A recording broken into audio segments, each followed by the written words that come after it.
শেখ হামদান আরবের সাধারণ খেজুর চাষী এবং ইমানদার ব্যক্তি। তার খেজুর ফলনের এক ভাগ গরিবদের দান করে দেয়। ধীরে ধীরে সে হয়ে উঠল আল্লাহর প্রিয় বান্দা আর গরিবদের আশার আলো।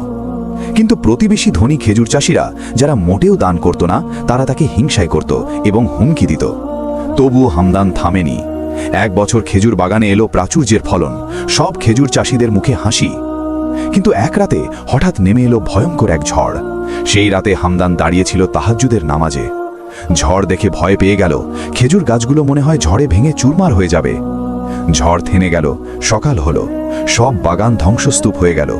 শুধু একটিই রয়ে গেল অক্ষত, সেটা হলো শেখ হামদানের বাগান। কারণ দান করলে আল্লাহ নিজেই তা রক্ষা করেন। কারো বাগানে খেজুর না থাকায় খেজুরের দাম কয়েক গুণ বেড়ে গেল। খেজুর বিক্রি করে হামদানি হলো সবচেয়ে ধনী। তাই প্রতিদিন অল্প হলেও দান করুন। দান আপনার সম্পদ বাড়াবে, ইনশাআল্লাহ।